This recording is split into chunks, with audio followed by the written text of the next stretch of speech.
Hola de nuevo. Antes de ponernos ya con la tercera parte, con el tercer vídeo, en el que ya demostraremos y presentaremos, claro, previamente los teoremas de Menelau y Ceva, de los que algo os diré, vamos a recordar brevemente qué es lo que hicimos en los dos primeros vídeos. En el primero de los dos vídeos lo que hicimos fue demostrar un teorema clásico, que es el teorema de la bisectriz. En el segundo lo que hicimos fue introducir unos conceptos nuevos, como eran las longitudes con sentido, y en función de estas longitudes con sentido hicimos una generalización del teorema de la bisectriz. Bien, unas curiosidades con respecto a las longitudes con sentidos, porque la historia de las matemáticas está siempre relacionada con la historia en general. Las magnitudes con sentido se empiezan a introducir, bueno, Descartes ya utiliza en algunos momentos longitudes con sentidos, pero cuando empiezan a alcanzar toda su potencia fue en el siglo XIX. ¿Quién fue casi el primero que las utilizó?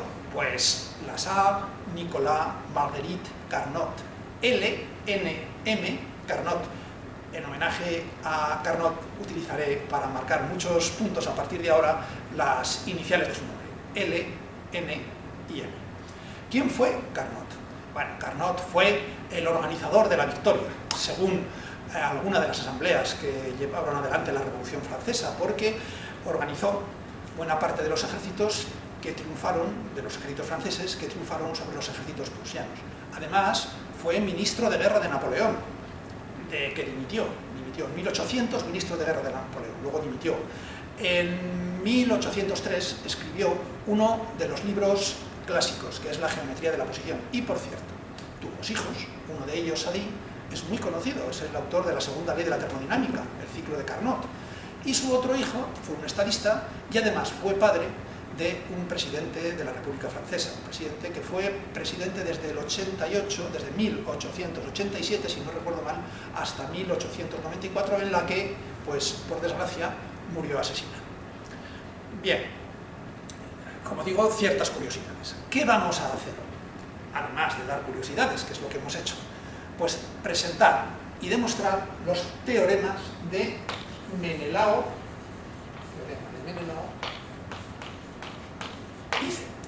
¿Quiénes eran estos dos personajes? Bueno, Menelau fue un astrónomo y también matemático de finales del primer siglo después de Cristo. Demostró el teorema que os voy a comentar en el ámbito de la geometría esférica, era astrónomo, lo que pasa que nosotros lo presentaremos en la geometría plana. Por cierto, no confundir a Menelau con el marido burlado de Helena de Troya, que era hermano de Agamenón, el cual dirigía las tropas de la coalición griega que destrozaron Troya. Repito, Menelau era otro Menelau. Ceva es muy posterior, Ceva es del siglo XVII.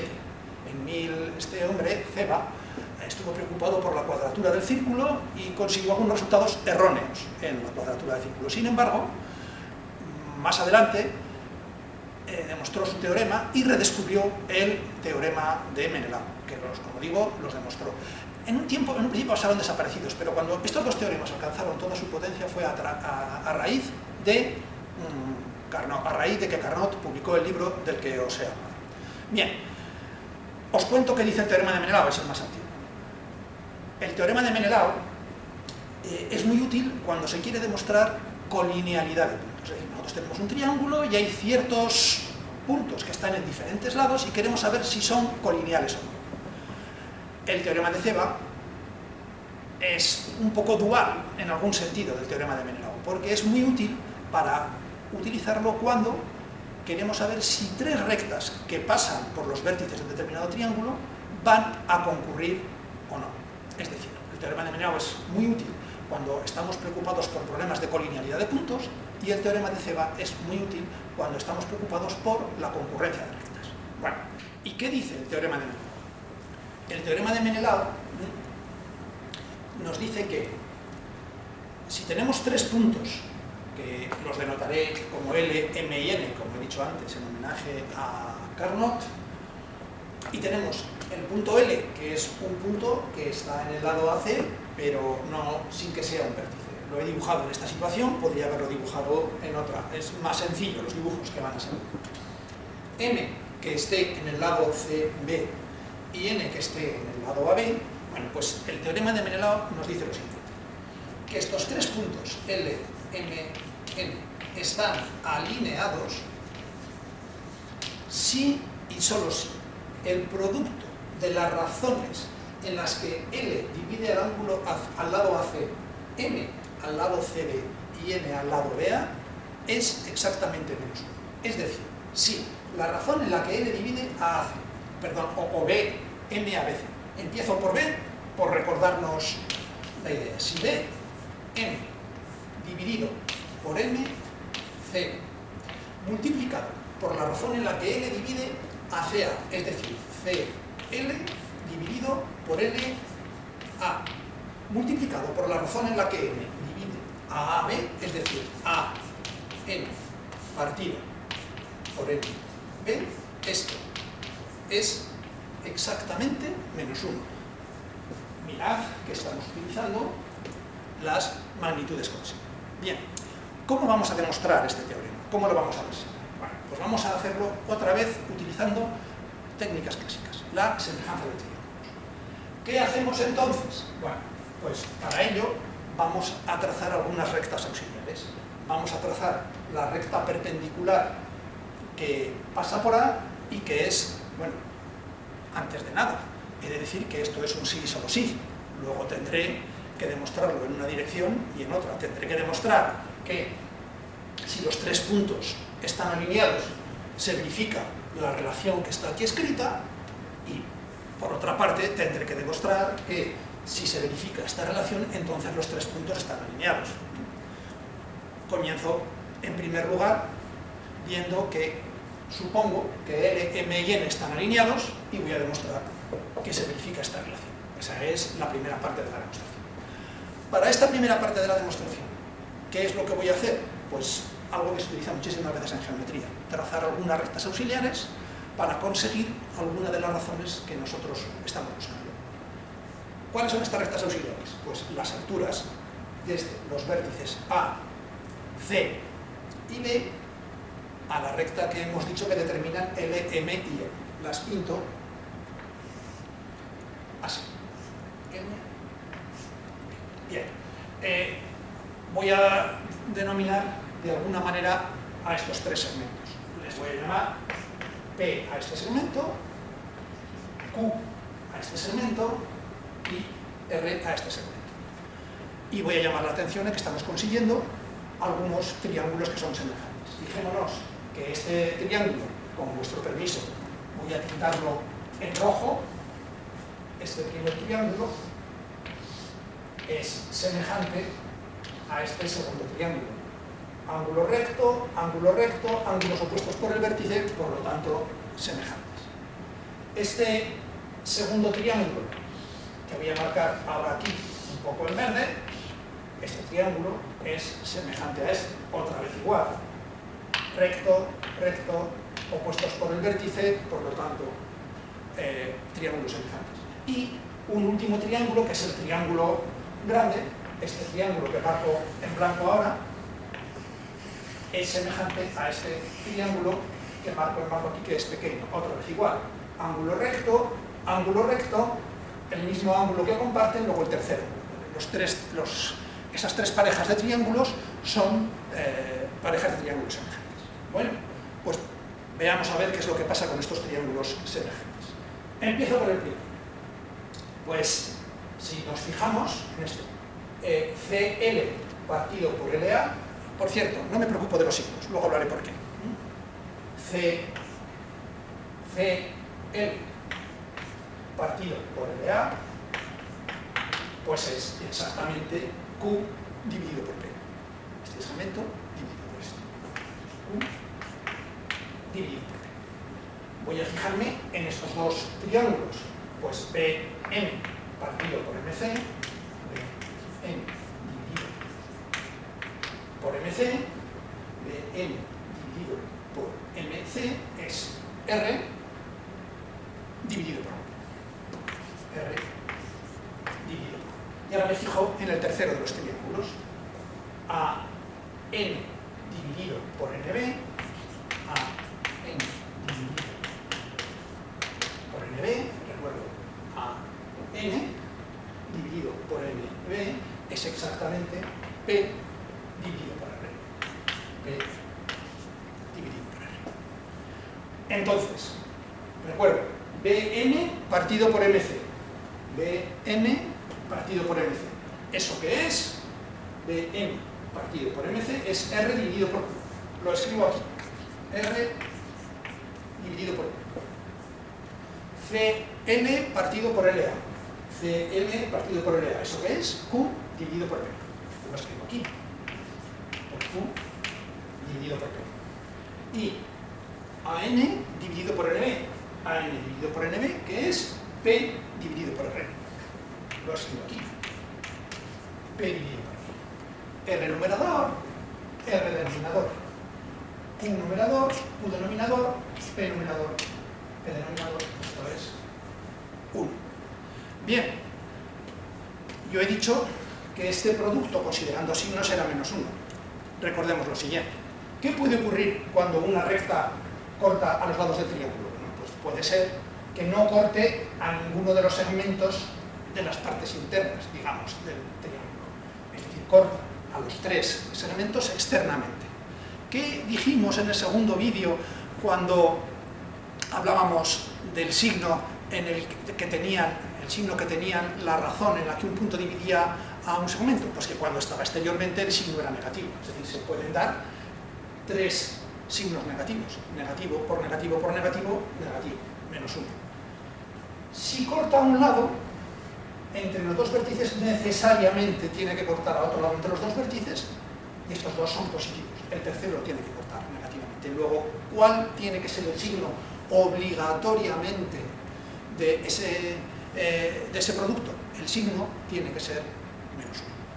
Es decir, por lo tanto, si los 3 puntos están alineados, obligatoriamente el producto de las razones en las que dividen a los correspondientes lados de un triángulo es siempre menos 1.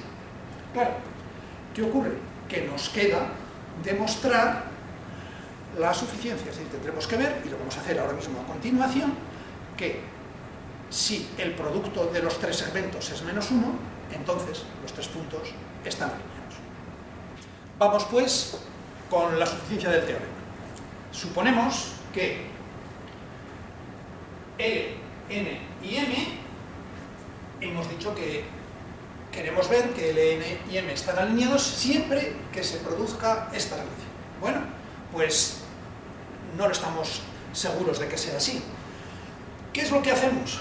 Pues consideramos la recta L, M y la prolongamos. Cortará, supuesto que no estén alineados, en otro punto que llamamos M'. Entonces ahora sí, ahora L, M y N' están alineados.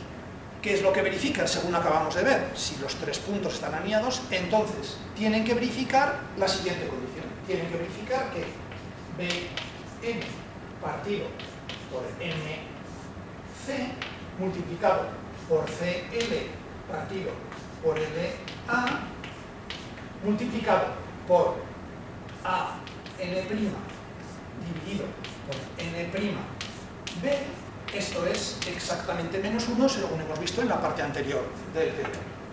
Claro, fijémonos en estas dos condiciones. La condición de la que partimos es que se produce este producto. Y ahora sabemos que con N' se ocurre lo mismo. Si igualamos estas dos expresiones, ¿qué es lo que nos queda? De esta expresión y de esta expresión, lo que nos va a quedar es que AN dividido por NB es igual que AN' partido por N'B.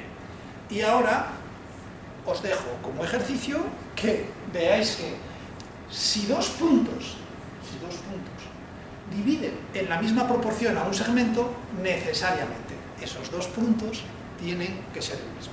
No digo que sea fácil, digo que hay que demostrarlo. Pero supuesto que eso está demostrado, entonces automáticamente N' es N y ya hemos demostrado la suficiencia del teorema. Por lo tanto, recuerdo, ¿qué nos dice el teorema de Menelau? Que si nos dan 3 puntos, cada uno en uno de los lados de un triángulo, estarán alineados si y solo si el producto de las razones en las que dividen a los correspondientes lados es menos 1.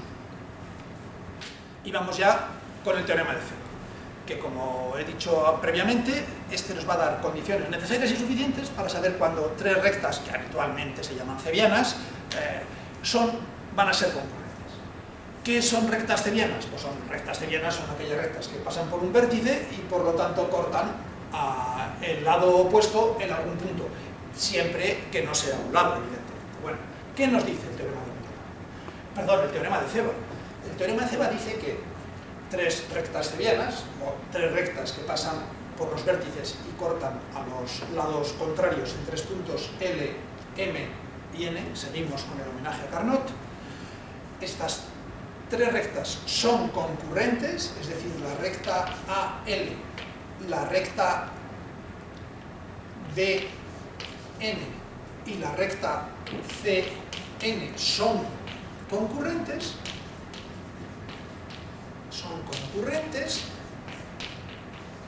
si y solo si el producto de las razones que producen los puntos de corte, los puntos L, M y N en los lados opuestos a los vértices del que sale la recta, da exactamente 1.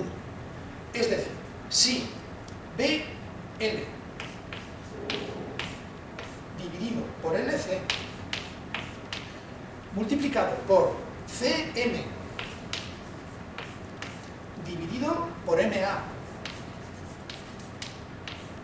multiplicado por AN dividido por MB da exactamente 1. Es decir, las condiciones de colinealidad de puntos y las condiciones de concurrencia de rectas nos vienen dadas en funciones de las razones en las que determinados puntos dividen los lados. Bueno, no voy a demostrar el teorema de Ceva, lo dejo como ejercicio. ¿Qué hay que hacer para demostrar el teorema de Ceva? Algo parecido a lo que hemos ido haciendo en todos los vídeos anteriores y también en este. Busquémonos alguna recta auxiliar y busquemos triángulos semejantes que nos vayan dando las relaciones oportunas. Una sugerencia. Sugiero que por el vértice C tracéis una paralela al lado A y prolonguéis las rectas BM y la recta AN. Aquí, estos dos puntos, podemos llamarles B y E, en toda esta configuración que tenemos aquí, se pueden encontrar triángulos semejantes en el que podréis ir sacando las relaciones oportunas para llegar a demostrar este producto. Es decir, suponed, vuelvo a repetir lo mismo que antes, la estructura de la demostración es la misma que la teorema de Menelao. Suponemos que las rectas son concurrentes y demostramos esta relación, y luego, supongamos, una vez que hayamos demostrado esto, pues suponemos que se produce esta relación e intentemos demostrar que las rectas son concurrentes. Para ello, ¿qué hacemos? Bueno, pues cogemos los puntos L y M, que se cortarán esas dos rectas en el punto P, y cogemos la recta, pues la siguiente, BCP, que cortará al otro lado en otro punto NP. Habremos visto, por lo tanto, como hemos demostrado la primera condición, BL por LC, CL por MA, AN' por L' tiene que ser igual, y entonces, en ese momento, llegaremos a la conclusión de que AN partido por NB es lo mismo que AN' partido por N' por B, y utilizando otra vez que si dos puntos dan la misma razón al dividir un segmento son exactamente el mismo, entonces ya habremos demostrado que el teorema de Ceva. Bien, hemos acabado el tercer vídeo. Espero que haya quedado claro qué dicen los teoremas de Menelao y Ceva y para qué pueden ser interesantes.